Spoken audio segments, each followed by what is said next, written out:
Welcome to Covered, the show that takes a behind-the-scenes look at the residential rebuild program in Canterbury. Today we'll be talking cash settlements with Mark Rackley-Gale from BNZ. I'll also be speaking with John Goddard of Community Law Canterbury and Casey Hurren of Southern Response about tackling the complex issues surrounding retaining walls.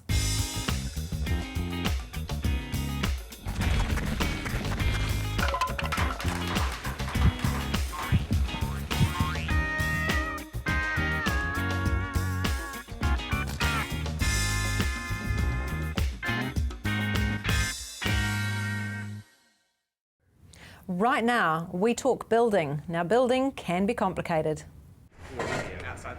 We went out to speak with Jesse Dewys, Director of JD Homes, about how to work with your builder when you cash settle. We'll start on the rebuild.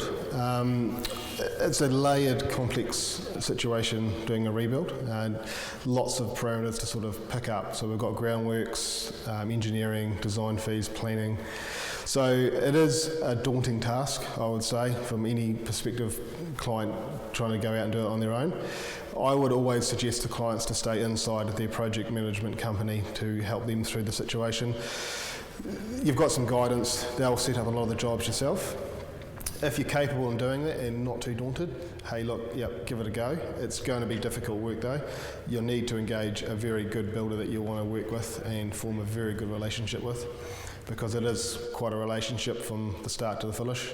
You're probably talking the best part of 18 months sometimes from all those sort of processes up to 2 years. So to get through that, it is a lot to go through there. So you just got to make sure you get all that information sorted at the front end. You've got to go out and really have a good hunt around. Word of mouth is the best one. If you've got some friends that have built through a building company and have enjoyed the process, listen to what they say, because enjoyment through the building process is number one in my books. It's a long-winded process, as I said. It's a relationship. You're working very intimately with that builder, so you want to make sure it's right. So you want to have a look at what they've done, work that they've done. Are they capable to do your project?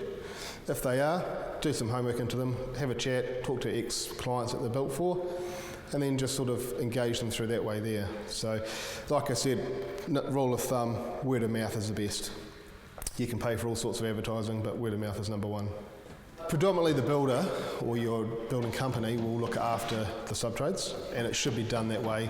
The clients can have some input into having someone that they may want to use on a specific area of the house, like a plumber or a home automation or something along those sort of lines.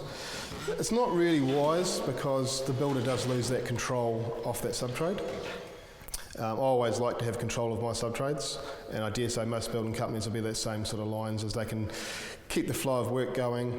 They're not relying on your input to get the subtrade to site. So it's always better to have the builder in full control of who's on site. And then if there is an issue, then you go back to your builder and say, look, this is the issue. And then the builder can rectify it quite quickly and easily and painless. So a repair, once again, we'll start with the ground. You've got foundation issues that are the biggest issue with repairs.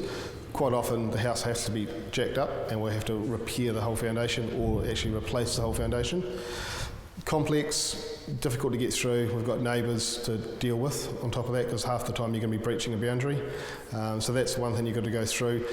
The skill set between a building company and a builder to do repair to rebuild is different. So some companies are set up purely to do new work, and they do a fantastic job of that. Other companies are set up to do a bit of both, or they're guys that just specialise in repair work. So once again, it's back to the selection of the builder. That's going to make the big difference there. So you want to make sure if you're doing a repair, you've got a company capable of doing the repair, because it's not like building with new. You're marrying two different parts of the house together and trying to replicate it back to how it was. So can be interesting at times. So you just have to make sure it's right.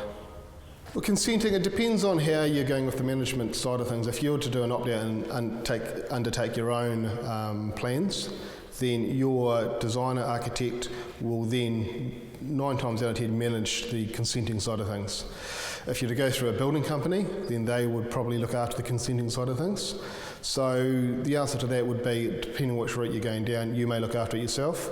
or you may not. But if you're going to look after yourself, it's difficult to get through with all the RFIs, so you want a capable designer sorting that out for you. It's the same with the building company, they'll have their own capable designers to sort that out too. Inspections are usually handled by the project managing company on site, so if it's your building company, they will handle it all. If you're doing a labour only and you're managing it, then it'll be up to you to sort out. Be aware that you may be incurred fees for missed inspections or failed inspections, so you've got to make sure you get those all right. And you just want to make sure that the building company on site is making sure they're hitting the targets of the inspections at the required times, because it does form delays if they don't do that. The project management company would pay for the builder directly, or if you are doing it self-managed, then you'll be enforcing the payments.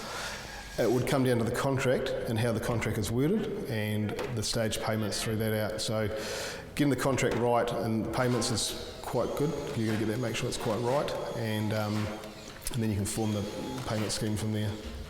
Depending on who you select to do your repair or rebuild, Master Build offer their 10-year guarantee on the house. The warranty backup behind that is all specific on the different items that you put into the house. Will have their own warranty, like the windows will have their own warranty. The builder will have to give you all of that as a package up front at the front to let you know all the items of warranties in the house. The builder then also has to give a 1-year warranty at the end of the completion of the job under the new legislation. It's the best solution is to put your trust in the best builder you can find that you want to work with. I would strongly advise you to stay away out of the process of it. It's complex, layered. If you don't understand it, you'll get lost very, very quickly. And if you get lost, you'll make a mistake and that'll actually come back and hurt you. So you either engage a builder, building company, or a full project manager to handle the job, and stay out of it if you're not that way inclined into that sort of system. When we come back, Casey Hurren of Southern Response and John Goddard of Community Law Canterbury discuss the complex issues surrounding retaining walls.